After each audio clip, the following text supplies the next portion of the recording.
So good evening, everyone. This is the April 13th, 2023 meeting of the Concord Historical Commission. I'm just going to take a roll call of the members for minutes and to make sure we do have a quorum. So Alan Bogosian, present.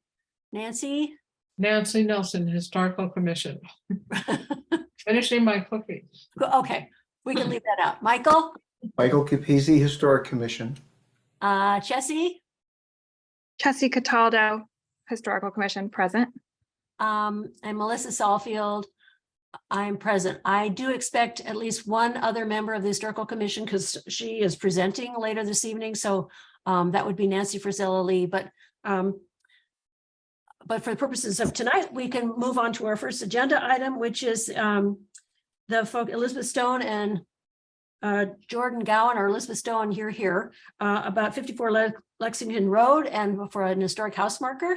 So if you'd like to identify yourself and unmute yourself, please do. Hi there, my name's Elizabeth Stone. Nice to meet you all. Hello. There's Nancy. I'm just applying for a historic marker for our home. We're new residents to Concord and we're excited to be here, and we have purchased a lovely historic house right on Lexington Road that we're trying to kind of appreciate and showcase all of the great historic features of. So I mean, I've certainly read through the materials. I would like open it up to the members of the this commission. I'm presuming, I mean, the name of it, Allen Pratt House, circa 1806, which strikes me as appropriate. I know other owners. There are other owners to the building, but for the home. But Allen Pratt is a very famous name in the community as a gun maker, manufacturer. Yes. And the others were certainly known in their time, but we usually have maybe 1, 2, at most 3 names on the house. So I open it up to members of the commission. Any other comments? Nope. Nope, not for me. Alan? Not for me. I looked at it. Nope. It was hard to get to it the day I tried to drive by because the town is now in the silly season and there were school buses and tourist buses. And it was Lots of commotion. It was amazing. Yeah. So just curious, are you going to pick the North Bridge image? We were, yeah, we felt that was a little bit more appropriate for the location. I'm actually kind of surprised that the house didn't already have a marker. It's an old home and it's right in the center of town, and I'm really surprised. Yeah, I was too. All of our neighbors do, so we're hoping to join the crowd. Well, good. Okay, so I think I guess I do need to request a vote. and help me. I never know about stuff like this. So and Alan, maybe if you would make a motion. I make a motion that we accept the historical marker for the house at 54 Lexington Road. Yes, Alvin Pratt House, 1806. Nancy seconded. All in favor? Michael? Aye. Alan? Aye. Nancy? I Melissa? Aye. So you're all set. I don't know the procedure, but I'm sure Ann does.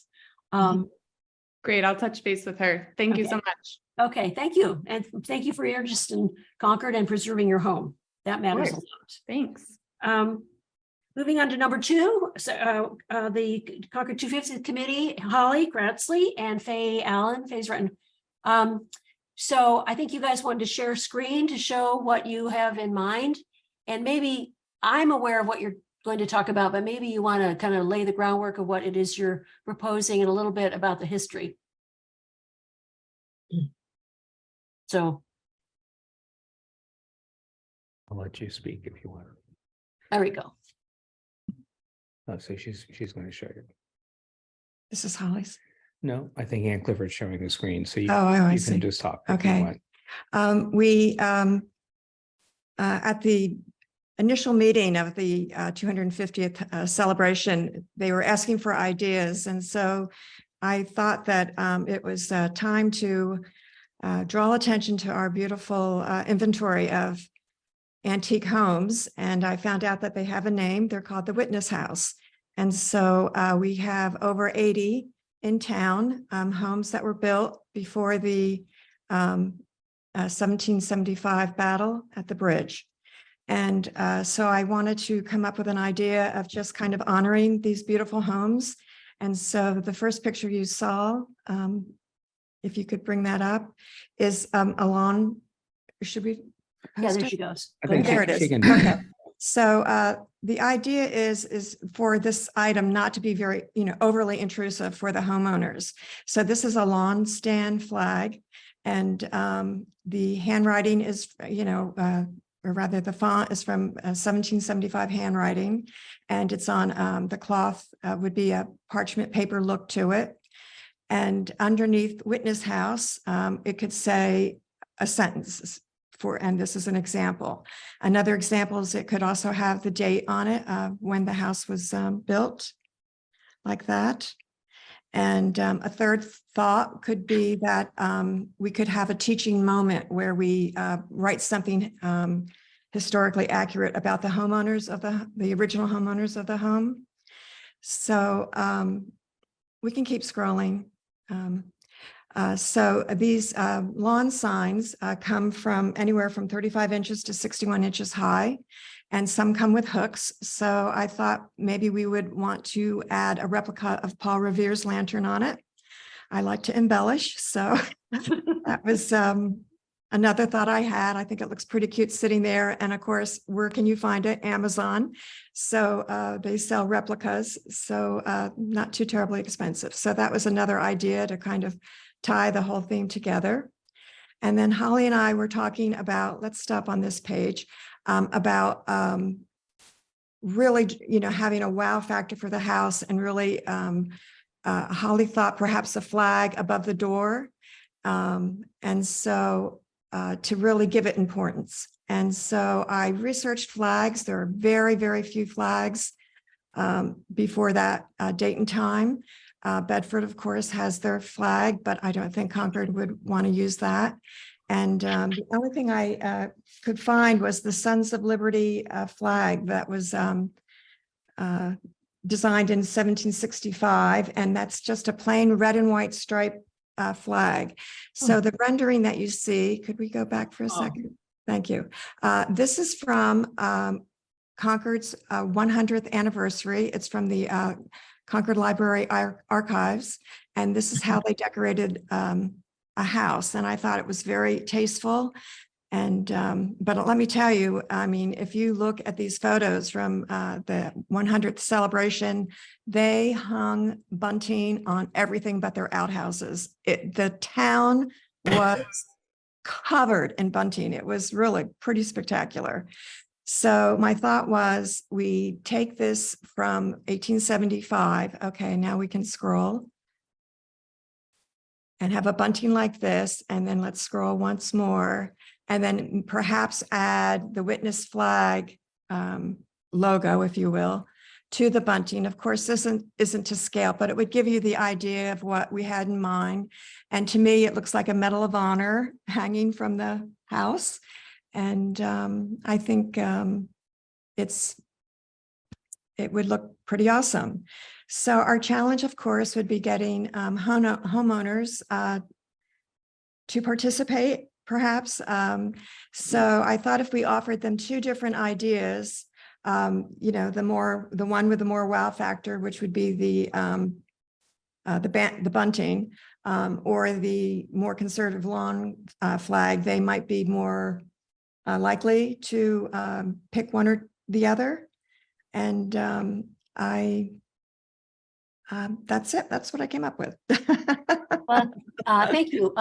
Holly, did you have anything to add before I sort of open up to questions?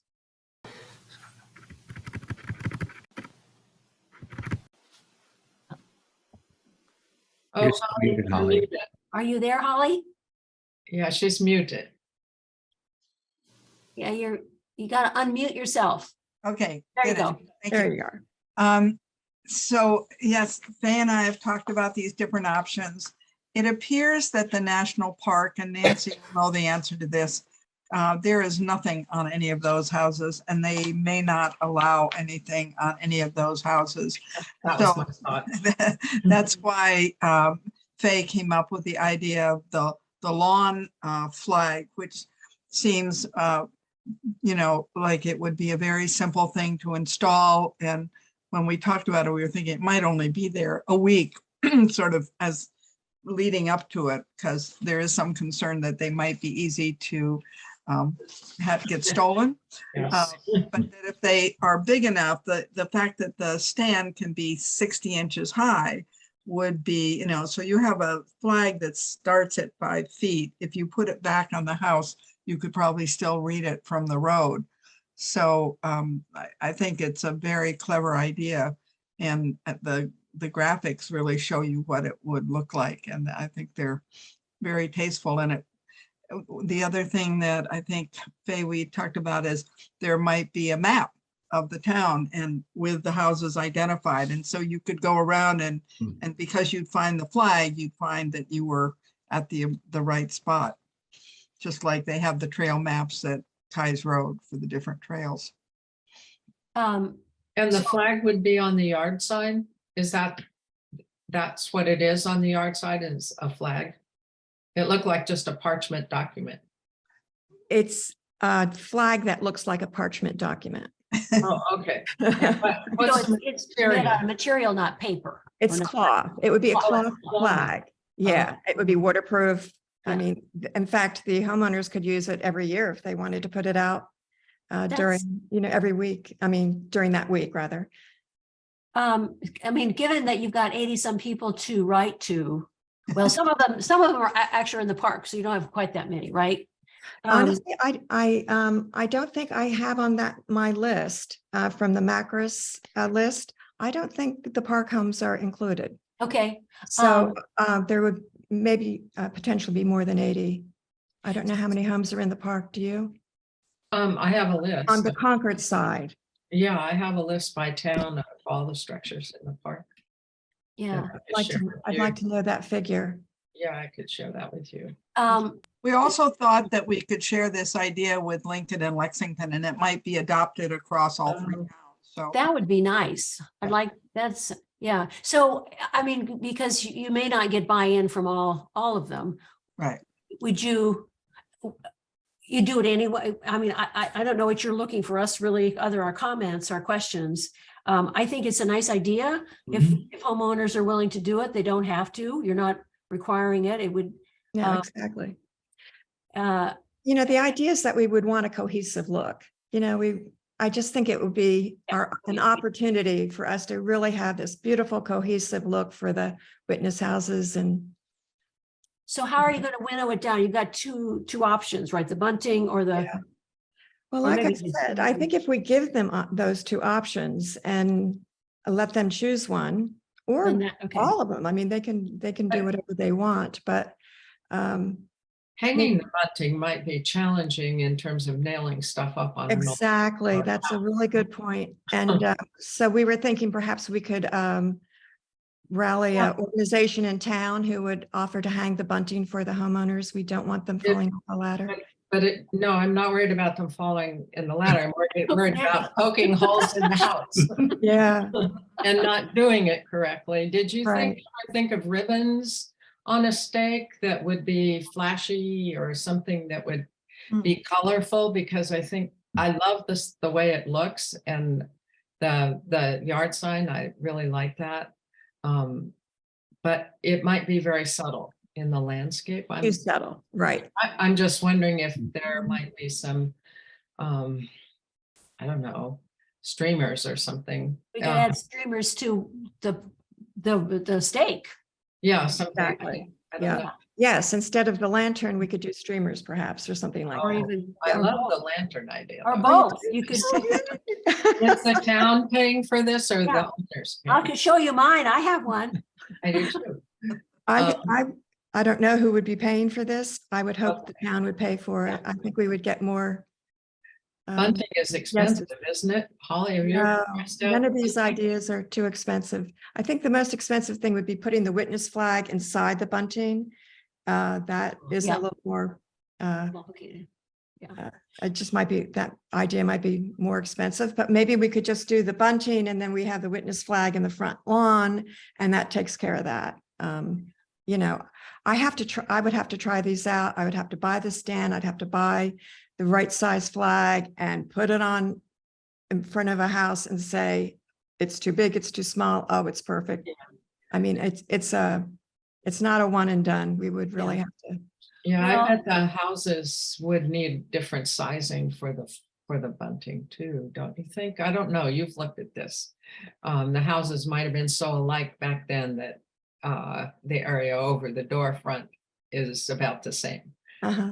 Yeah, so, you know, I don't, again, I don't think we have to vote on this. We're just delighted you came before us and thank you. I personally think it's a great idea.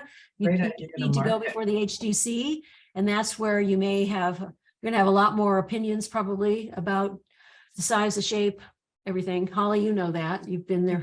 Well, I think what Faye and I were hoping is that in going, because we would definitely want this to be an official activity of the 250th committee. Yep. And so to get that stamp of approval, it would help us a lot if the historical commission could endorse the idea. Okay, well, that, I And think, just the idea to be developed, you know, you're not endorsing the specific thing, but that you have agreement that you see nothing wrong with putting signs in front of houses, or if owners approve and it's done right, bunting on houses. okay, Nancy, yeah, Oh, I'm just still or thinking. the other Nancy. Oh, Nancy, yeah. I'm sorry, two of us. I think this is a great idea.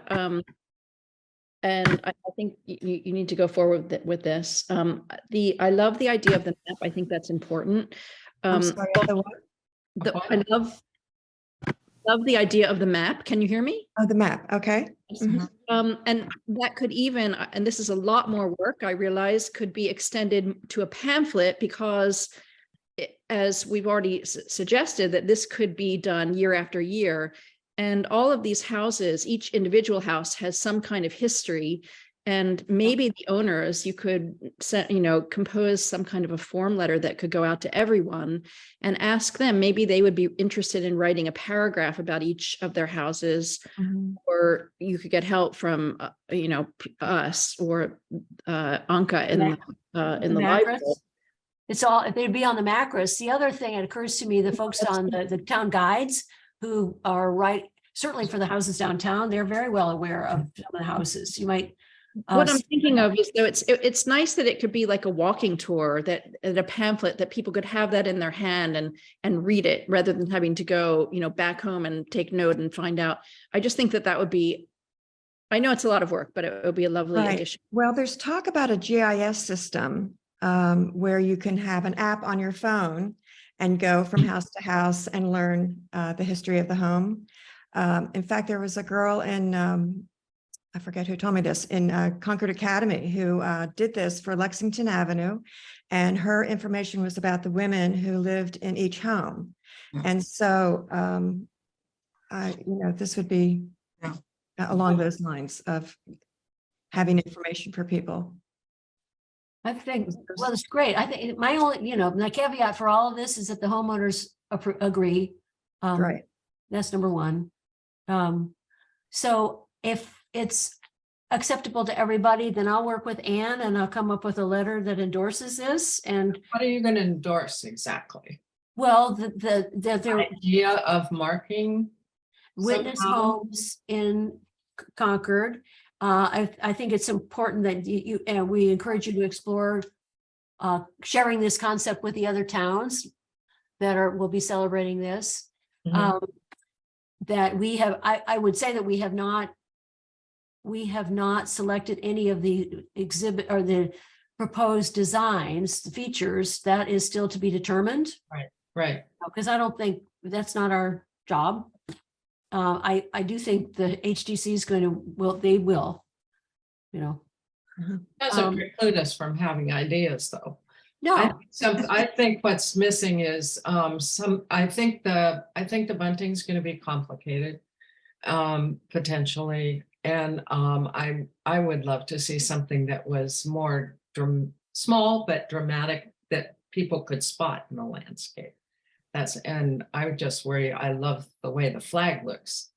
But I wonder if people would notice it. Well, That's we all. want people to notice it. Yeah, So, and you want it, I'll- and you want it to be a nice, yeah, you want, and it looks good already, I think. Yeah, so maybe a bigger flag stand and we'll embellish it from there. I'll Um, work on I'm it. not talking bigger so much, maybe Okay, Brighter. brighter, Oh. yeah. brighter, you Yeah. know, things or something. I don't know. I don't know. HDC will have a lot of ideas.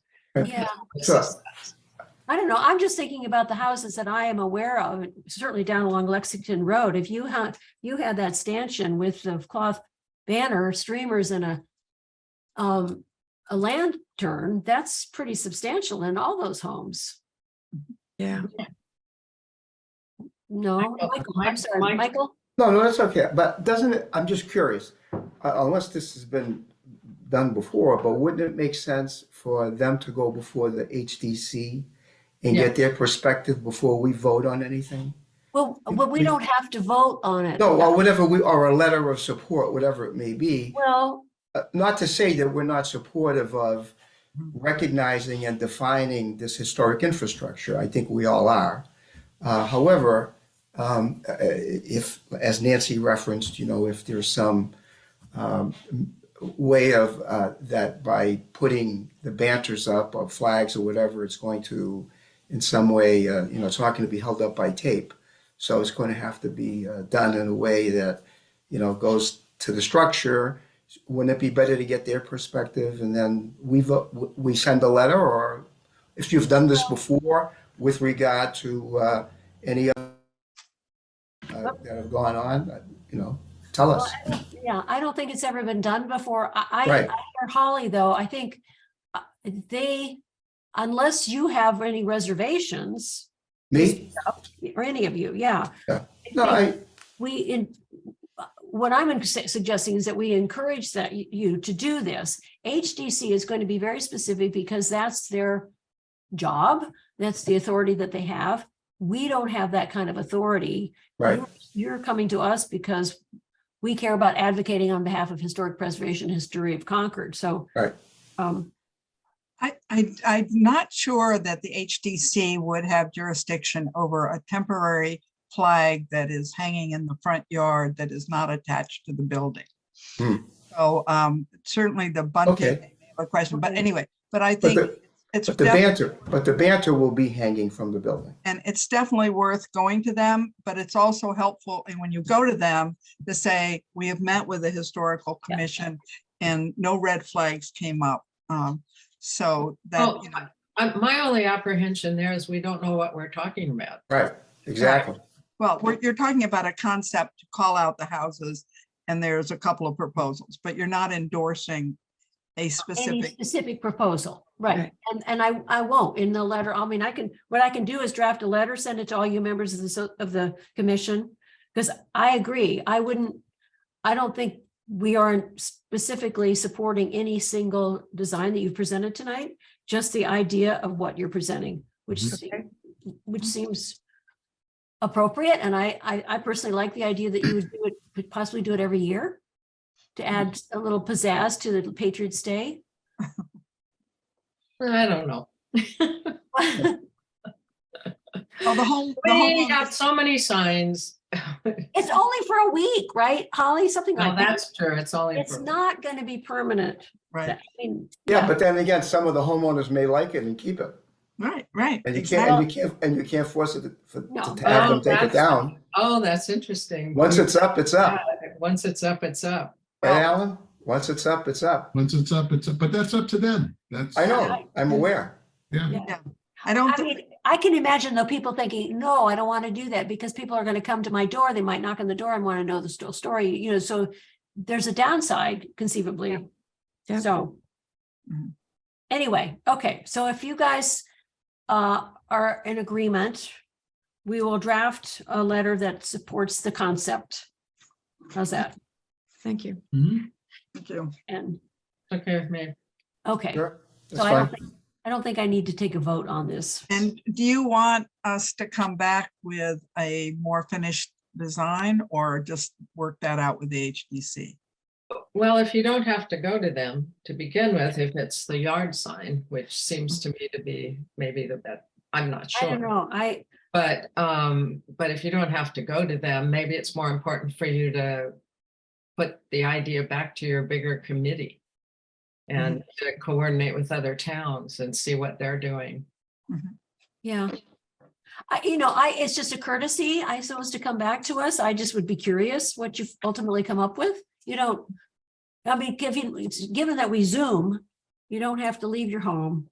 It's not onerous. So how about that? We just keep us posted. That'd be fair. And we can tune into the 250th committee activities, so. Yeah. Yeah. So anyway, I think it's a great idea. Yeah. And also, part of it is to encourage people to preserve their home and care for their historic home. That's one of our goals, right? So I think that's, in that regard, is very important. Can you get some solar powered LED lights to light those banners up at night? There you go. Yes. There you go. Well, No, we have little solar panels. They blink. They blink and they're colored. Okay, thank you guys very, very much. Thank you. So Thank keep up you. the good work. We appreciate it. Thank you. We will move on to the next item, which is 1134 Monument Street. This is our first, well, this isn't exactly a hearing. It's our first discussion of, since the scenic road bylaw was passed. This is the first time that it will be invoked. As you know, we still are working on the rules and regulations, but I've been assured by Elizabeth Hughes that it's still the bylaw will applies. I believe Mark White, you're here. You're the applicant, and you have something with Elizabeth Hughes. I ask others. I hope you've had an opportunity to look through the materials that were presented. Also, I think there were some photographs that Nancy had taken of another driveway where a stone wall had been removed. Kind of get a sense of what it looks like. So I turn it over to you, Mark, to kind of explain what your plan is. Okay. I presume you've seen the memo from the town engineer. Correct. Yeah. So let me just do a quick little blurb here, then I can open it up to the board for any questions. So obviously Mark White from Bentley Building Corp and LLC. So under the scenic roads bylaw, we are proposing to construct a new driveway to 1134 Monument Street. It'll require the removal of some of the stone wall that runs the entire length of the frontage on Monument. And 1134 Monument is one of 5 A&R lots that we purchased back in 2021. And although 4 of those 5 have frontage on Monument Street, 1134 is the only one that will require a new opening in the wall. All the others either utilized existing openings or came off of Buttricks Hill Road. The utilities will come through the new opening in the wall, and the power will come off of a private pole on the property line. So what we are proposing to do is to remove 16 feet of the existing dry laid wall and installing a 12-foot wide driveway with 2-foot shoulders on either side. Now we're positioning that driveway in a location that will not require the removal of any of the large oak trees within the public right-of-way, and also in a position that'll leave a very long stretch of the wall undisturbed. There is one 12-inch oak that's on the property that will need to be removed, that will be replicated in accordance with the town of Concord's tree bylaw. And what we're proposing to do is to terminate the wall by using a dry laid technique, which is consistent with the existing wall and also similar to other of the neighboring openings on the street. Any of the remaining stones will be used to shore up the wall where it's some of the stones have fallen off. Our engineers have walked the property and they feel as though we do comply with the site distance requirements, but some of the trees that are in the public right of way do create some minor obstructions in the site distance triangles. However, our engineers feel that the trees do not prevent obstacles to the drivers, as they could look on either side of those trees and obtain the full site distance available. So at this point, I would really just open it up to any questions that you may have. Well, so one thing, this is an old drawing because this drawing shows a 20-foot opening, but you've reduced that to 16, right? We're speaking with the 15. plan. Pardon me? Sorry? No, never mind. But right, that, I mean, because this is what I first noticed when I Right. looked at this. So it's not 20 feet anymore, it's 16. Well, we met with the planning board Tuesday night and they were suggesting that we went to 16. I did go out and measure the adjacent stone wall openings by the property. There's one that's 16, but the majority of them are anywhere from 22 to 26 feet wide. Well, that was before the scenic road bylaw was, And those are also old walls with on larger properties, I'd guess. Yeah. So this is, you've got now 5. So what we're proposing is a 16-foot opening. yeah. And I presume that because, I mean, obviously I would prefer no opening. But Right. I presume that you have tried to figure out how to, you can't use any of the opening off Buttrick Hills Road, right? We don't, this is the last lot that we own, so we don't own anything to the right, don't own anything to the left. Okay, Anymore. Right, yeah. right, Use- anymore, You use, anymore, yeah. right. Well, other questions? I'd like to know why the opening has to be, the driveway is going to be 12 feet, is that what it is? Yeah. Okay, and what's the character of the wall after you shore it up? Because one other alternative might be, hi, Mark, I didn't say hi. You could take the removed stone and place it at a right angle to where the break is. So you'd have wing walls. Wouldn't be Or opposed a to wing that. wall, and that would sort of keep the idea that that wall used to be there in place. It was something that's used along the Battle Road Trail where a wall had to be breached, though the original stones were kept with the wall and the character of the wall continued. And, you know, I think I don't know how you're going to remove the stones, but if you were careful how you did that, you might have an opportunity to make that entrance more defined anyway. It might work for you. I don't know. Wouldn't be opposed to that.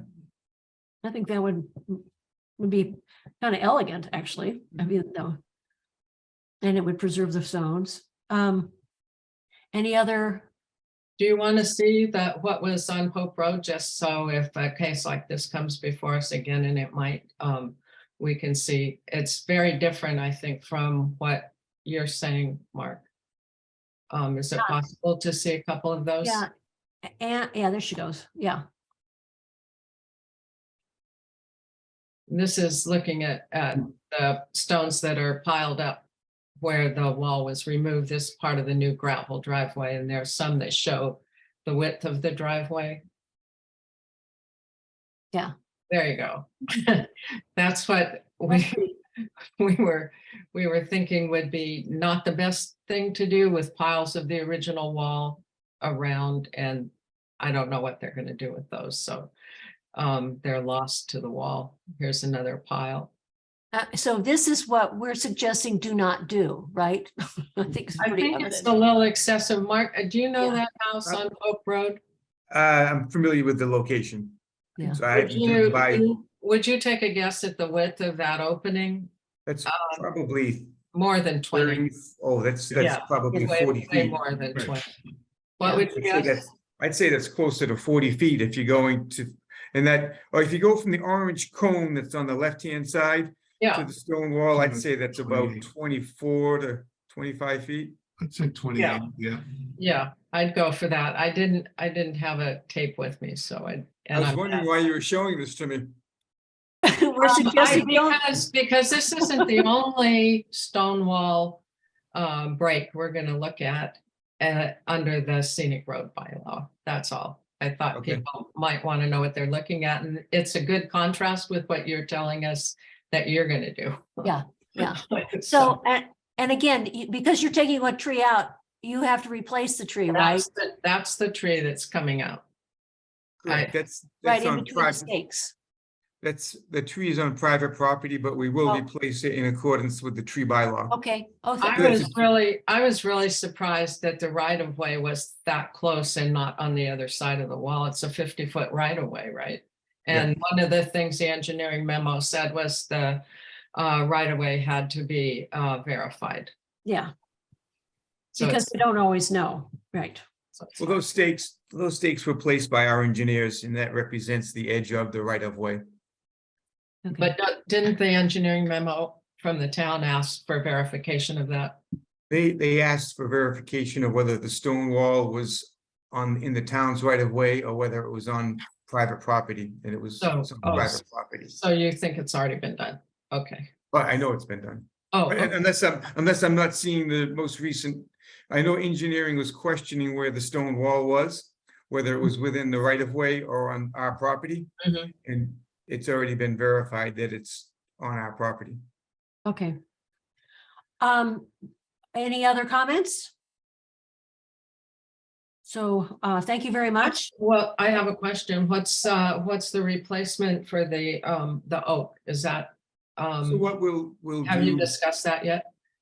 no, we'd meet with our landscape architect, but we'll come in with, we need to replicate 6 inches of tree to comply with the tree bylaw.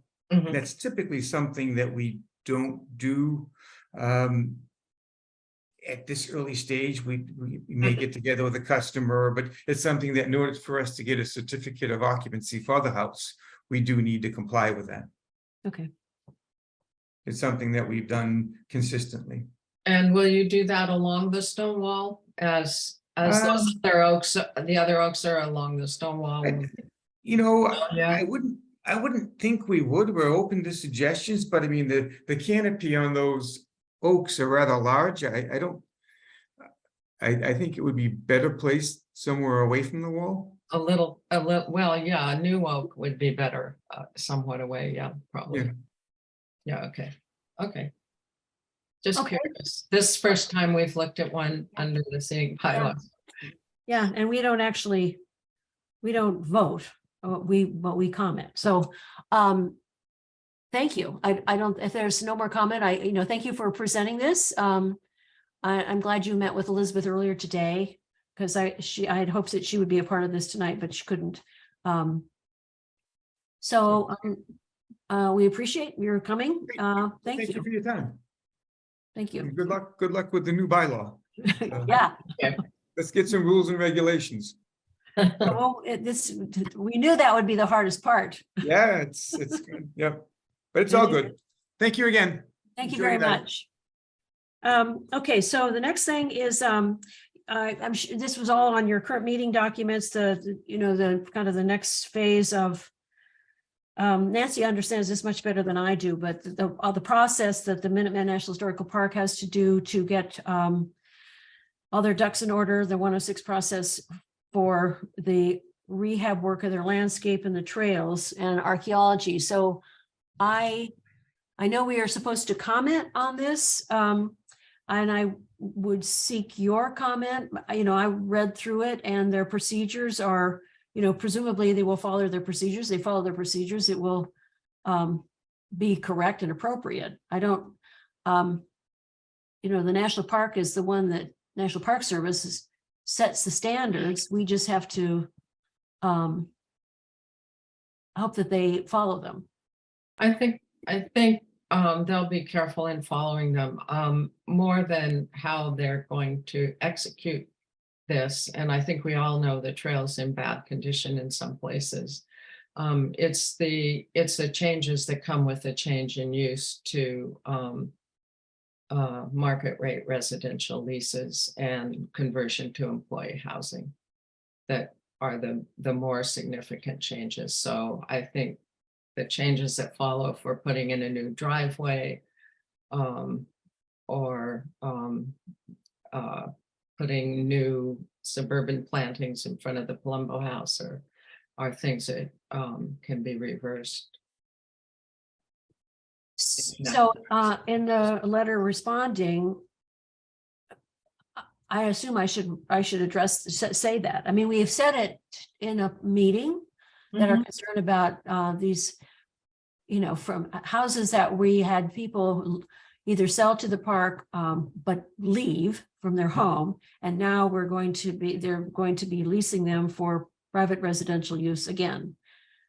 And hopefully, you know, that over time, they might come back to, some of those houses might support an agricultural partnership or more expanded public use in the future. But I don't know that you have to put it in the letter. Yeah, I don't, you know, we've put, with that's been in another letter we've sent. Other comments from anyone? Okay, all right, so I will, you know, we are required to respond, so we'll respond. I think I have, what, a month, 30 days. But in general, I mean, I support what, you know, we know what they're about to do. This is just a procedural move. Okay, so I'd like to turn it over to you, Nancy Frizella Lee, who's been doing an enormous amount of work, inventorying all the markers of Concord, historic markers of Concord. And I know you have a presentation. I do. I have to figure out how to share it. I've never Oh, yeah. shared. There you go. Oh, yeah. Thank you, Ann. I sent her a backup just in case, and I needed it, it turns out. That's Okay. a really beautiful picture. Wow. So I am working on this project about our historical monuments, markers, and memorials. And as you all know, it came about after Joe Palumbo gave us a talk about the problematic tercentenary markers in town and a few others.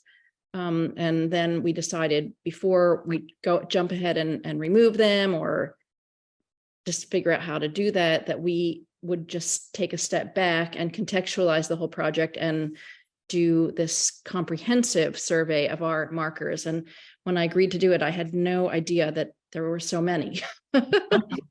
There are lots. So I have a lot of slides. Anne, can you, yeah, okay. I'm trying to control it myself and I can't. Okay, so I have the presentation. What I've done is I've looked at all the markers and I've been going around town photographing them. And then I decided that I had to figure out a way to organize them, categorize them. And so I have a working document that has become, I don't know how many pages, a lot of pages, over 100 pages. Oh, And Wow. the categories are, well, there are a lot of photographs. Yeah. So the category, the headings that you see are the headings of my documents. And what I've, realized is, so go back to that first one, and just, this is the longest one. So what I realized was that Concord's earliest monument is what we all know as the 1836 Battle Monument. And so I realized that I had to start by looking at the markers that were commissioned for the two defining anniversary celebrations that we always have, which is the incorporation from 1635 and the 1775 battle. And it turns out they're kind of intertwined for complicated reasons. And my primary, this is the most complicated section. The rest of the presentation will go quicker. Bob Gross's recent book, the Transcendentalists in our their world, Transcendentalists and Their World from 2021. What I realized was he actually dedicates 2 chapters to these earliest, most important monuments that are still our most important monuments. One is the first chapter of his book, and the other is in the middle of the book. And he then contextualizes it. He starts by describing the event, but then he goes into all kinds of detail about the politics of the time and the committees that were formed and the arguments and debates. And it's really interesting, but complicated. And, then I started realizing that over time, that the process that was set in 1825, when the first memorial committee was appointed, we're still doing that. We're still doing that now for the 2025 anniversary. So I have this marker. It actually began in 1825 when for the first celebration that we even attempted to have in this town. And the same kind of monument was designed by Solomon Willard, and he was in charge of designing the Bunker Hill Monument. And when it was commissioned in 1825, but too late for the celebration in Concord, and the cornerstone was laid in Monument Square, and that in itself, the location was controversial. And I don't know how much longer, within a year, people were angry about it not being built and the location. And so they set fire to it and it was ruined. So then in 1835, it's a great story actually. And in 1835, it was resurrected. The idea was resurrected, and it's the same monument that was going to be built. And Solomon Willard did this one too. And I'm not going to talk more about that because you'll see that when the survey's done, or you can read it in Bob Gross's book. So now we can have the next slide. And that the next important monument was, of course, the Minuteman, Daniel Chester French's Minuteman for the 100th battle, 100th anniversary of the battle.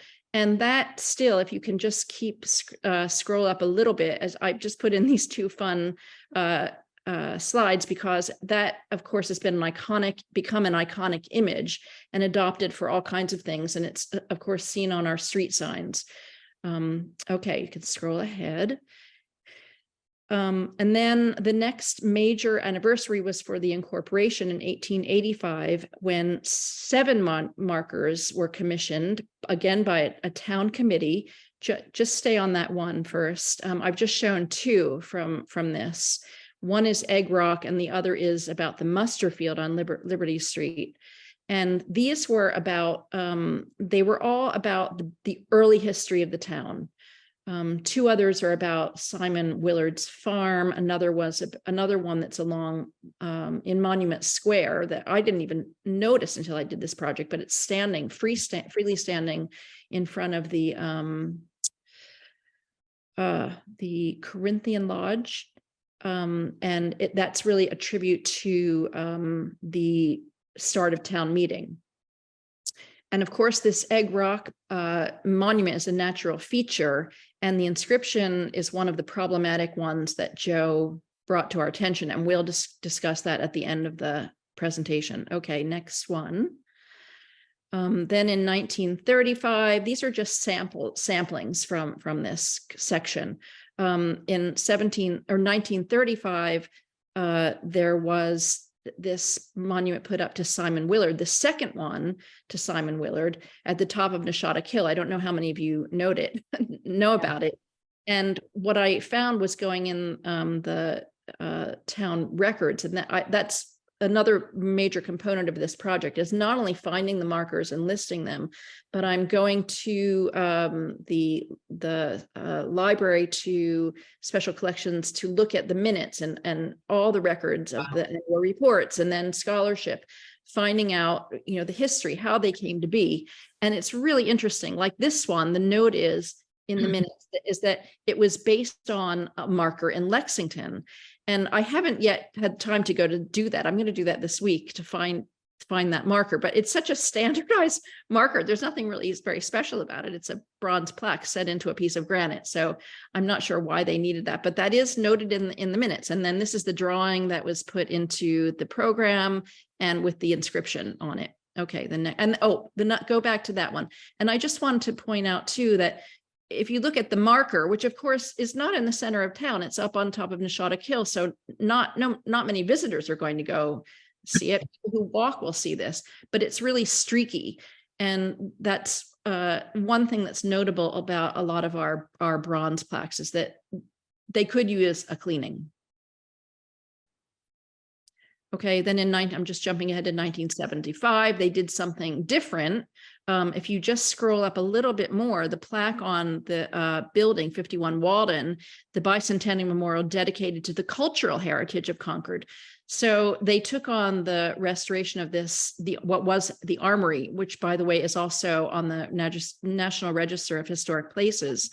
But it doesn't relate to the Battle of the North Bridge at all. It relates to the cultural heritage of Concord. So that was an interesting choice. And yeah, okay. So, and that will bring me to what is being discussed for 2025.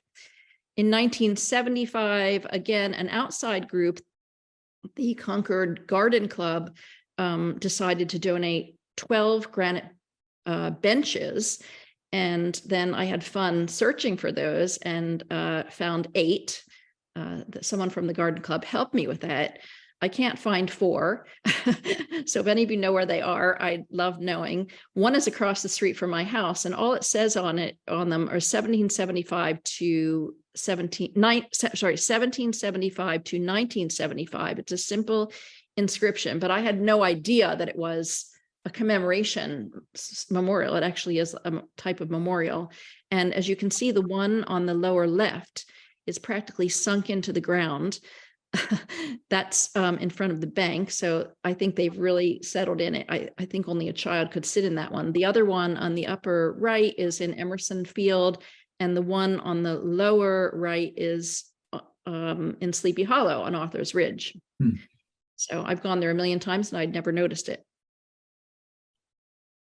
So I've been attending all of the meetings of the Permanent Memorial Subcommittee for 2025.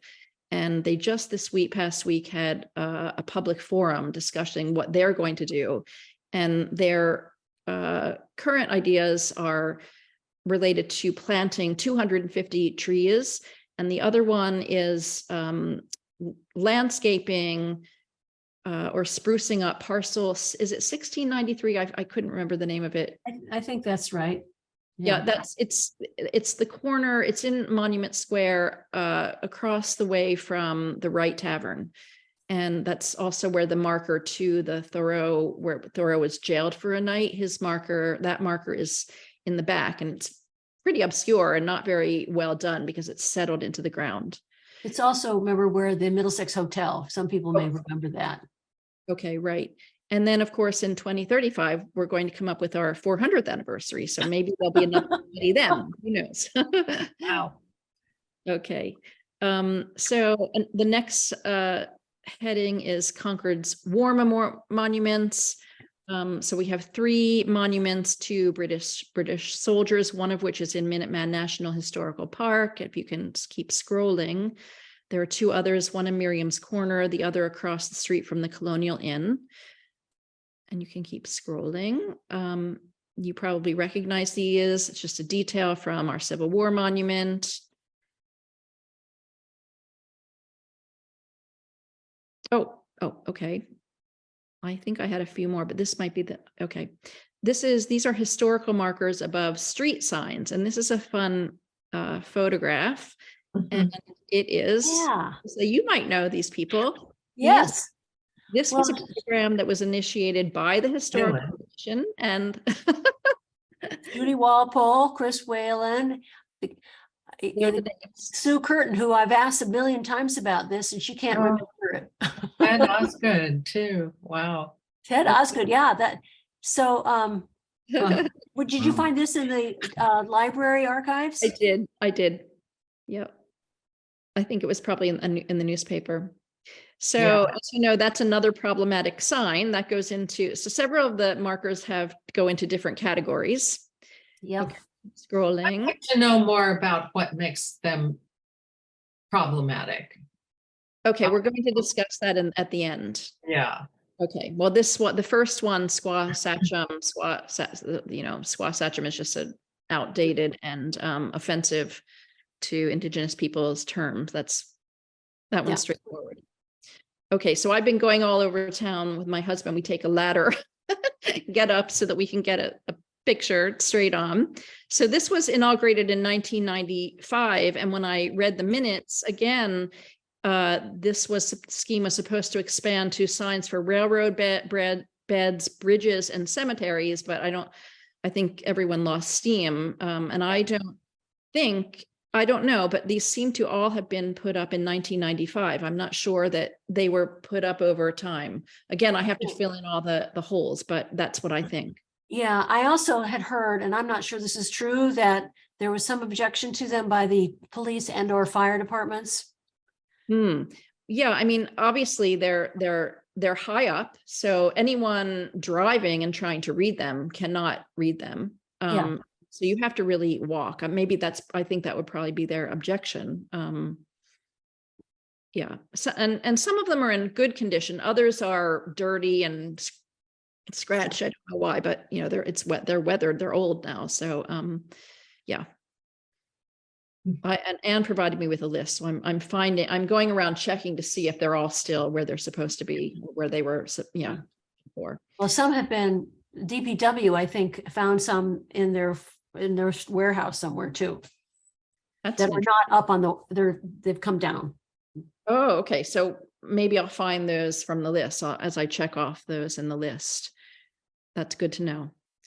All right, then there's this category of markers and monuments on public sites. It's just loose category. This one's on the Wright Tavern. The next one, here's something that's odd. This one is a circle, and it's just a planter that says 1888, and I so far haven't been able to find anything about it. And then I noticed that down the street at the church, there's one that says 1887. They're Same both kind of identical. thing, So, excuse me? and they're the same. They're the same. They just have, Yeah. they're just Yeah. dated a year apart, but it's just, you know, it got me to wondering who commissioned them, why they were put up, why those two. This was fun. As I'm driving around, I'm noticing all kinds of things. I don't know if anyone recognizes this. It's in Wow. West Concord. It's called Connor's Well, and the inscription, if you can scroll up a little bit more. Yeah, May 25th, they sank this well. And there it is. Where is it in West Concord? Where? Oh gosh, I think it's across the street from the entrance to the golf club on the Concord side. I don't have it's So in near Newbury Court, further away from that. but on Old Road to 9 Acre Corner? Maybe. Yeah, sorry, I don't really remember, but it's Do you have it on a map somewhere? yeah, I definitely do. I have it Okay. on my regular document. That's cool. Ask me later and No, that's cool. That's very Yeah. cool. okay, scroll down. This one, it turns out Emerson Playground has so many markers. It's right down the street from my house, and I had never really noticed. This is on the ground.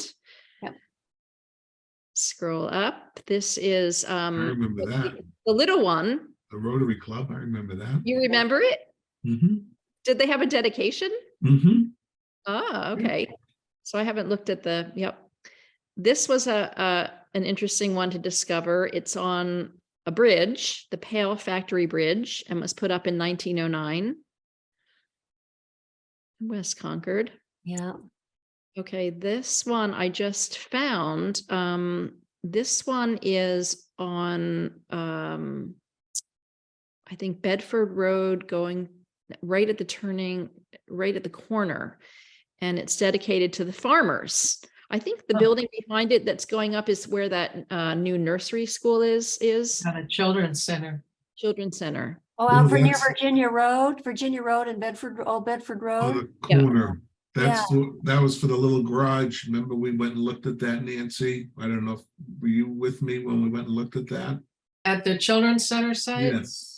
I looked at the one that was more on a corner, and it was a barn and a house, and now it's still a barn and a house, but they've built other stuff around it in the same general location. Yeah, so this must be, if this is near the Children's Center, that's Virginia Road and Right. And corner, right? Old That's- Bedford. yep. Old Bedford and Road. Virginia. Wow. So, Looks- and I scroll down, it doesn't have a date. Again, I just found that last week, so a couple days ago. So I don't really know when it was put up, but I'll find. Did you find the one that's near, very, very near the road in front of the Masonic and the Catholic Church buildings right there? Yes, Yeah, she she said she that. found That's that. That's the Town one meeting. to the town meeting. Town for- meeting. Yeah, town meeting. That Yes, it in was town meeting. 1885, right? Yeah, is that the one? Yeah, good. I Okay. never noticed it until last week. This is just a sampling. I just pulled like one or two from each category. I have this in, although it's this category, old Concord signs in the Concord Museum and the Concord Sign Museum. The Concord Museum, I've asked them, they really only have a couple of signs. Billy Crosby made this really wonderful sign museum in Bradford Mills. Yeah. If you haven't been there, you should go. It's really fun. And go to his website because he encourages people to write stories based on their memories of things that happen, they remember from all the shops that are represented. And the sign that I put up on the screen now to the mill pond, that sign is actually up across from the Wright Tavern, where that building that you like, Nancy, with the stars, the brass studded stars. Oh, yeah, right on the corner of the building. Behind, yeah. And so I want to ask him sometime if he knows who made the original sign, because he has the old one. I bet he made the new one, the replacement for it. Yeah. And yeah, okay. So it's funny, somebody stole the sign off the Inferrara farm stand. And The one that to Ben Frank, there was a comment from Ben Franklin. no, Oh. no, it was more against the building and it was a regular old farm stand sign, but somebody one night just stole it. It was too bad. People were outraged in the Inferrara. We wish they would steal the tercentenary markers, but solve our problem. Okay, this is a little bit out of order. This is going back to Concord's war memorials. That's just another view of the wars after the Civil War, and that is the site that the 2025 commission is looking at. And that was done in 2015, 2016, I think. I haven't done much research about that one yet. So I mean, I guess Fairly recent. The Rotary will know. By the all Rotary about Club, it. yeah. okay. And this one is Kenneth Dugan Square in West Concord. Right. Yep. If you scroll down, there's the marker. And if you notice that when I went up to look at that, if you notice the shape of the inset where the bronze plaque is inset, it looked like it should have had a curved top. So I don't know whether they made a mistake making the sign or they just reused an old granite marker to put it in. I don't know, but I thought that was curious. And then there's a whole other category, plaques on sites that are on the list of registered national landmarks. And I didn't know the difference, I have to admit, between national registered landmarks and markers that are national on the list of national register of national places. National Register. Okay, yep. So the Register of National Landmarks, there are only like 1,260 of them. Concord has 6 sites. And so these are really, really special buildings because the Register of Places is over 96,000 buildings. So there are 2 separate processes for applying to them. And here's the Old Manse, that's one of them. So what it's designated a registered national landmark, but they're called NHLs, National Historic Landmarks. And this is not a register like the Register of Historic Places. Right. It just got registered. It's more significant.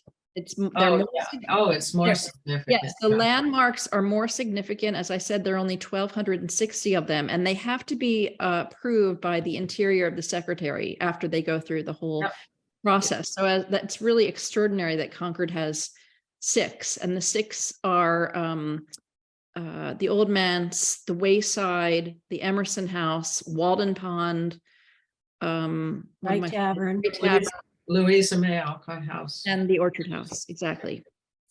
And all of those, if they're registered national landmarks, they automatically become on the list of registered Historic National Register. Yes. I have to see it. Yeah.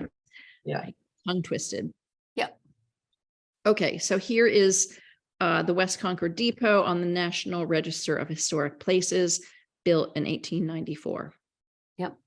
And so in this section of my document, I have a list of all of them, and I still have to go and find out which properties have the plaques. A lot of them are private homes, so I don't know. I doubt whether they all have plaques. And they vary, I think. Mhm. They really vary a lot. Okay, and then we have markers and memorials in town cemeteries. I like it. I So- like the survey marker. So as and in each section, I have an overview first, an introduction, and then I have the list. And as I say in the section for cemeteries, all gravestones are memorial markers. And that doesn't fall into that. There'll be too many to, of course, list in this project, but there are a few that fall into other interesting categories. And this is one. This is just a fun one that right at the Thoreau grave site, the Surveyors Historical Society put this marker on. It's quite small, but it's really lovely. Mhm. And another in this category, which, this one is, this one, Joe Palumbo told me about. This is in the Knoll section of Sleepy Hollow, and it is the only marker that remembers Indigenous people. And I never went there and walked around that section, so I would not have known if he hadn't told me that it was there. Another one that I don't have on this is in the old burying hill ground. There is at the top of the hill near the Powder House, a marker, a cenotaph to the Reverend William Emerson. So that qualifies for me in this survey, because I don't think people would be able to would realize that it distinguishes that he is actually buried in Rutland, Vermont. But Ezra Ripley had that put up, and in reading about it, then I realized maybe this was Bob Gross, his book. Maybe I found that was also commissioned, Ezra Ripley asked the town to make that, and it was also affiliated with an anniversary of the battle. This one is on the, so then again, a lot of the churches have memorials dotted around, especially they dedicate trees to people. This is a marker that, if you could scroll up a little bit more, it was just made in May 2017, and through the generosity of the Women's Parish Association of First Parish. Interesting. Yeah, so there's some interesting little categories. And then I have one of my favorites, the Michelangelo reproduction of the Pietà, which also has a marker on it. And these are houses. What is the category? Oh, these are markers in Minuteman in the national park. And of course, they too really don't belong to Concord. They belong to the park. So, but I still have a place for them. Because, for example, the two that I started out with, the obelisk and the Minuteman sculpture, they were commissioned by the town. So they once were under the purview of the town. So I think for the history of the markers, they need to be put there. So this is just a place. Nancy, There's still, the land is still owned by the town. The parking lot, the alley, the 1835 monument, the bridge, and the statue, the Minuteman statue, and the area around it, all still owned by the town. Okay, I didn't know that. Okay, good to know. Yeah, there's a memorandum of agreement about it. It's interesting. Okay, that's important to know. All right. And again, I have the Casey's home, which is in the woods next to the wayside.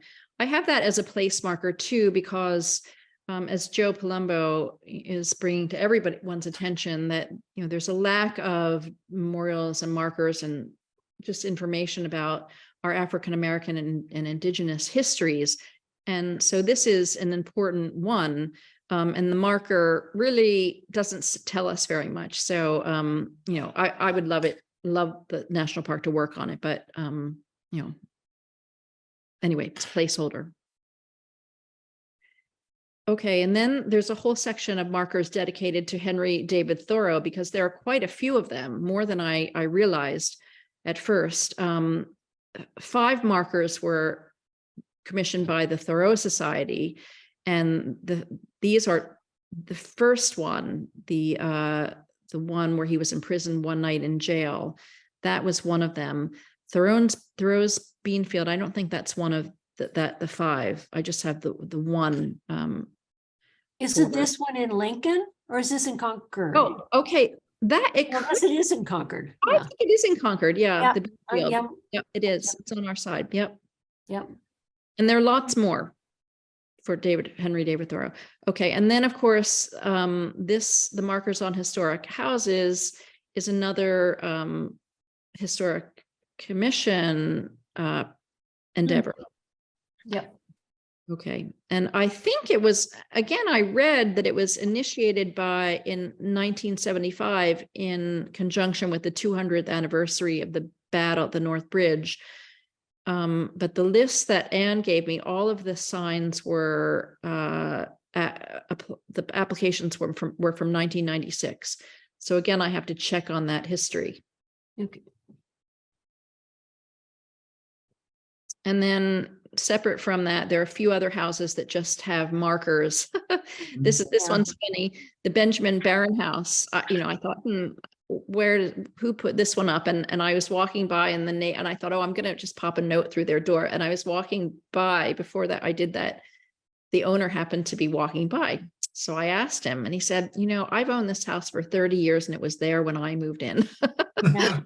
So Yeah. there you have it. It's at least 30 years old. It was there when I first moved to Concord, and that was 40 years ago. Okay, so then we can say it's older than 40 years.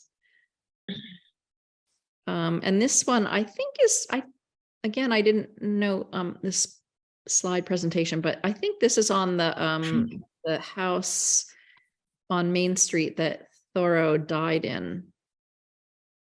Oh, you mean the yellow house? Might not even be there anymore. No, It that's there because I took the picture. From Well, the he died house in the itself. yellow house on Main Street. Yeah. I don't know. So I'm not sure. Anyway, I'm sorry. I don't remember where I found it, but I found it. Okay. And then this one, again, this is a place marker. It's an interpretive sign at the Old Manse. Again, it's not, it's owned by the trustees of reservations, and their signs change, but I thought it was important to just put in a note about interpretive signage around town. Nice. Okay. Scroll, is that it? Okay, I think, yeah, I there's something missing, which was the end. So that was the second section. So what I wanted to end with was the decisions that we have to make after I get a little bit further ahead. I think we need to, as a commission and with Joe, figure out how we're going to deal with the problematic markers. The tercentenary markers can be removed, but but some of the other ones that are more permanent are impossible to remove, and they maybe would benefit from signage. Well, I'll go back. Okay. Thank you, Anne. Great. So after hearing yesterday's coffee morning presentation by Ed Feather with his mural, I thought, well, that's a marker. That's kind of historical marker. And it's the first mural in town, but maybe there will be more. So Actually, there are there's other a murals. lot. oh no, there are Oh. others. Okay, where? Oh, yeah. Mostly in West Concord. By the train Margot station? Kimball has done a bunch of them, and I think Ed probably can do some more. Yeah. Okay, well, that's up for debate whether you think that they qualify to go in this project, but I thought it was fun to make note of that. And of course, these are the tercentenary markers that were commissioned in 1930. 275 of them were made and distributed throughout the state. And a week and a half ago, Anne and I both attended a forum that was held in Sudbury in the library. And they brought together people to discuss the appropriateness of these particular signs. And of course, in Sudbury, they have a lot of sites that were strongly affected by King Philip's War. Yeah. And they had Nipmuc representatives there who were very outspoken and very just said, they've got to come down. They were great. And most everybody agreed. And what they did, it's the way they designed that forum, everyone on the panel spoke, and then we broke out into tables and had a discussion amongst ourselves about them. And that was very interesting. People had a lot to say, a lot to contribute. One person, the town historian, he thought that they shouldn't be removed. He thought that they needed to stay up, and he kind of argued, well, they're actually factually correct, but written from a bias, and they certainly are. And it's well known that the Harvard professor who helped write the text, or maybe was responsible for all the text, had some issues. People have written about that. Our 4 markers, we had 4, we were given 4, 1 has disappeared. And there's actually, and since Joe gave his talk, I found that someone, a Yale PhD student, had written an article about our markers, to the mill dam and the one about Jethro's tree. And so it's just, I don't have to do any work because she did all the work, and explains, the problems with them, and how so many of these signs that deal with the earliest settlers talk about colonization and their battles with the Indians, and and it's always saying, so and so was killed by the Indians, by in King Philip's War. Well, it's not very favorable to the Native Americans. It's saying that they were forced out and really talked into. In Concord's case, we always say that it was a peaceful negotiation, but I don't think that that's really true. Well, how are we going to arbitrate these things? These signs from the 30s, I think it was Elizabeth Hughes that said, they're historic signs. Well, we know they're historic signs. And who arbitrates? And Well, I don't understand, for instance, why the Egg Rock marker is offensive, and I'm not really getting the mill dam problem. Okay, so sometimes there's no factual basis, I guess, but how can you prove the existence of something, the non-existence of something? Okay, so I didn't. I think that we should have another meeting about this because it's a longer discussion. Oh, yeah, it's a huge discussion. So I don't know whether we should, and Anne might be able to weigh in, whether perhaps we could even have a forum here, a public forum here. I think I would vote in favor of that. I mean, something similar to what Sudbury did it. Wayland has it. I think other communities are. We're not the only. In fact, I felt we're a little bit maybe behind some of what other communities are doing. I would appreciate the input. We certainly have to. The deal we sort of struck is we have to present ultimately to the select board what our recommendation would be, but that is after, I think, engaging the community. The community and the advice of some scholars and native tribes. They're in the community. So Nancy, I can, that's a whole section of my paper, and I have a long list of bibliography about it, and it includes things like what's happening in the South, what other initiatives are there looking at Confederate monuments, for example. I talked to Patrice Tedesco. From Freedom's Way. So she called me. She was interested. They're doing research on just revolutionary markers. Right. She was very interested in what I was doing. So that's another example. She thinks that they found the earliest reference to the earliest marker, memorial, whatever. It's a marker, I think, to the Revolutionary War. I forget what the date is, 18 something, 60. So, a question, Nancy Frizella Lee. First of all, thank you. This is an incredible work, and it is so long overdue. And I can only imagine that Marcia Rasmussen is smiling because she has wanted an inventory of some of this stuff for a long time. So thank you. I was just wondering, what were they deciding in Sudbury? What did they come to any kind of conclusion or recommendation? the consensus was very strong that everyone was in favor of taking them down, except this one person, the town historian. So Ironic. in my, I too think that they should be taken down. And Joe Palumbo is, you know, more eloquent, more versed in speaking about this. But I'm learning, and they are historical objects. I've already talked to David Wood at the museum to say, if we did take them down, would you want them? And when I first asked him, he said, But then after we talked a bit, he said, yeah, I would consider that. Very important.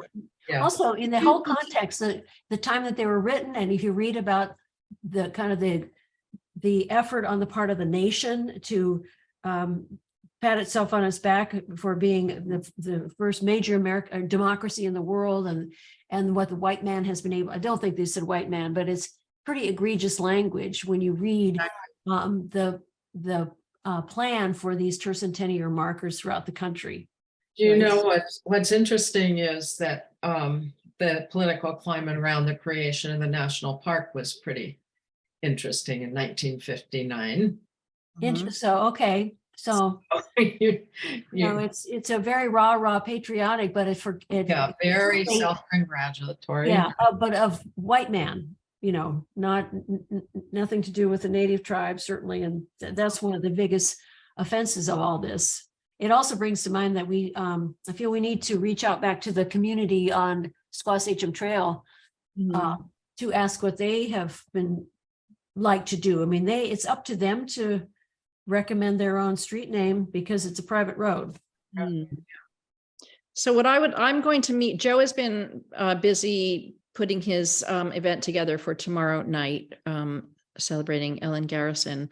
And we've agreed that we're going to meet next week now, because I keep emailing him back and we're talking, but we haven't sat down. I haven't showed him everything. And I think this one section of the markers, you know, I have a full list of the problematic, what I call the problematic markers, and really just write it up, put it in context, put a bibliography, and then send that around. I'm going to send you this article that I told you about too. I think that you should read that. It's the one from Yale, the Yale student. Yes, it's the best explanation of it, but there are other things too that I can send you. And then again, we'll have to decide what to do, what the next steps are to take. Well, thank you. I mean, really, again, this is an enormous amount of work. Very I know good. you have kind of had fun with the ladder and but it's a bit much. So, gosh, thank you. I want to know where the garden club benches are, because you didn't mention some, and I think I know where one or two more are. Well, you tell me. It's a test. Yeah. Okay. One is, I mean, one at the Fowler Library. I'll call you. I'll give you the list, but I'm going to send everybody the list, because then I want you to tell me where the other 4 are. Yeah. Okay. Good. Okay. Okay, that'll be it. That's sort of like, where's Waldo? Okay. So under other business, and there's a fair amount, Nancy and I and so we participated in the 106. Well, you all did. What am I saying? Several of us did. All of you. I'm not sure of Alan, but I think other folks on this. So you participated in that. Michael was there at the 106. Yeah, he was. And I think Jesse and Nancy, at any rate. Hi, Jesse. I keep looking at your name, but I don't see your face. So as a result of our participating in that, we do need to send a comment letter back. And my inclination is probably to work with you, Nancy Nelson, because you know about this best. And the acronyms. the NN, what do you mean acronym? No, of the whole process. NHL, CP, all those. National. Never mind. All the spaghetti. At any rate, we do need to comment back. I think the last letter we wrote had everything I think we wanted to say. And given the fact that they really didn't change much, we were hoping they were going to change something they didn't. So I think we reiterate the things we care about and the removal from the plan, like the various crosswalks. Reiterate the Reiterate what was in our letter. Yeah, and- steel backed wood for, I can't, blah, blah, blah. Anyway. Reiterate what's in the letter. The one thing for people who were there, they might have picked up on it too, was the fact that one of the things that contributed to FHWA agreeing that there was going to be an adverse effect from this project was the treatment of the Lexington Road Route 2A intersection. And that bothered me at first because I didn't know exactly what that meant. But the National Park, I remembered, had previously said that the realignment of that intersection was going to disrupt the historic route of the battle. And they wish that that would be marked in some way. And I double checked with the park, and that's all they wanted. I was concerned that maybe somebody might have objected to the way it was realigned, but it's okay. So that was the only thing directly in Concord. So Nancy, we just basically write a letter reiterating shorter what we wrote before. Yeah, I think that's right. I mean, we attached 2 letters to the last letter we wrote and said, please read what we wrote you already. So For all of you, in that spirit, Nancy sent to me the letter that the Lexington Historical Commission or their society the commission. sent, which was pretty pathetic because they just cited the letters written by us and the national park, and we agree. That's what they said. Yeah, time out. It wasn't pathetic. They ended up on the right side. Well, I don't know, but they didn't. They didn't show work. Is my point. That's We had to show work. that's all right. Okay, so that's what we do. The other thing, I just wanted to remind everybody that we changed the date for the preservation awards, and I'm sorry, Ryan's not here because he's on the committee that's going to make the recommendation to us. The preservation awards will now be held 6:30 on May 25th. That's a Thursday evening at the Goodwin Forum at the library. We do have nominations in all categories, which is great. The one thing I may have to ask of you is to have a special meeting, and we could do it in the morning first thing or whatever would work for everybody to vote on these recommendations. I think they would like to get the winners identified before our next meeting, which is May 11th or something like that. So more to be said about that. When would we get the list? Well, they haven't finished it yet. I don't know. Or not? Oh, it's not finished. Okay. Maybe a couple weeks. And one thing just to ask of anyone, I will be away next week. So, but on Wednesday morning at 8 o'clock is the chair's breakfast. If I could get a volunteer who might be willing to participate, it's either in person or via Zoom. More and more people are coming in person, but it's the opportunity to hear what other boards and commissions are doing. Everyone just gives a brief report. You could just give a brief report about what we're working on. Is there a volunteer? Nancy, you live really close, Nancy Frizella Lee. Is that you do? What are you doing at 8 o'clock on April 19th? No one else wants to go. I can't. No one else wants to go. I'd rather someone else does. Who hasn't been? Alan, Michael, I don't know if it's probably, it's not a great time for. It's not a good time for me, but No, I know that. I mean, it's not the end of the world that we don't. I've been able to go to all of them. I think I can go. Can I get back to you about it? Sure. But if you can't make it don't work, I think it's fine. Okay. I think, a lot of people will probably be talking more about town meeting and apropos of town meeting, our warrant article, which I think is number 32, is on the consent calendar. So it's very likely we will have, I can't believe it's not a controversial article. So it should just go right through. Okay, so, and the only other thing is just a little update. I had a meeting yesterday with, or day before, whatever, with the library director and Anka Voss and Nate Smith, who's a town archivist, about the oral history program. to kind of relaunch it, but also to kind of straighten it out and clarify it, because in fact, the oral history program is really the town's, and then the oral histories, even though they are maintained at the library, are the property of the town. And so Anka and Emily Smith, and they're going to be kind of preparing a draft to come up with a procedure, a storage, a whole kind of process of procedures that haven't existed before. And the idea being that would be properly relaunched in FY25, which we July 24. And we're going to try and think of some appropriate people to interview that maybe have something to do with the 250th. That's about all, where we got. But there's something I hadn't realized.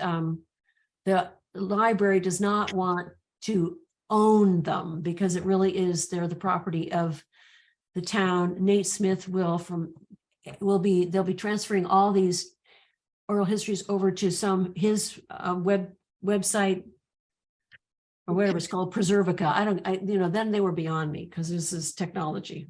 I assume there's a comprehensive list of the oral histories that are currently there. That's you can get that right now. It's on the website of the library. And that it's would continue to be easy to get to. Yes, very easy. Go through special collections. It is easy to find, and they would continue to do that. It's just they wanted it understood that it is really not Anka's responsibility to have to host all that.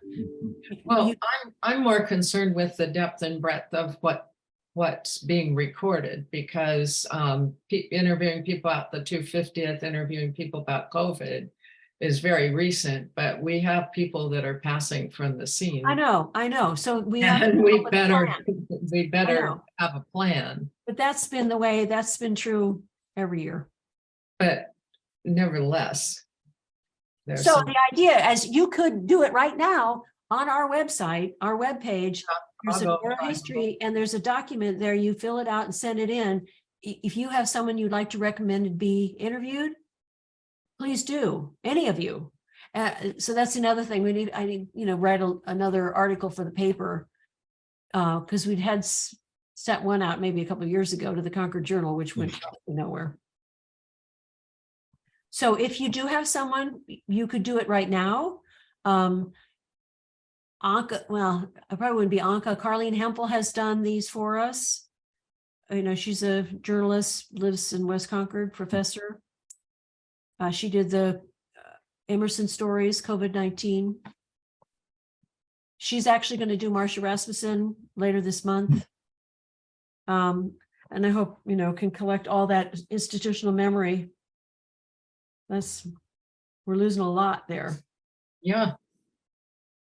So if you do, any one of you, please do send it in, and we'll figure out a way. Again, Carleen is happy to do it.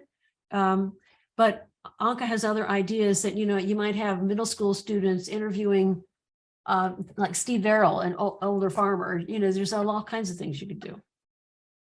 Anyway, so our next meeting is May, and I can't remember. I think it's May 11th, whatever Thursday. Maybe it's May 12th. Anne, are you still, Anne probably just went home. Poor Anne. It's been a long couple of weeks for her. I would have to check. Let me see. May 11th. May 11th. So I was right. Okay. May 11th. So thank you, everybody. There was a lot. Thank you again, Nancy, for all your work. It's really interesting stuff. Very. Yes. A lot. And maybe some of you are coming tomorrow evening. I know Joe and a lot of institutions in Concord have worked very hard on this Ellen Garrison's celebration. But to me, it's my granddaughter's 9th birthday, so that's more important. Anyway, okay. So I don't have to. I can just say the meeting is adjourned. I don't have to get a vote. Thank you, everybody. Thank you.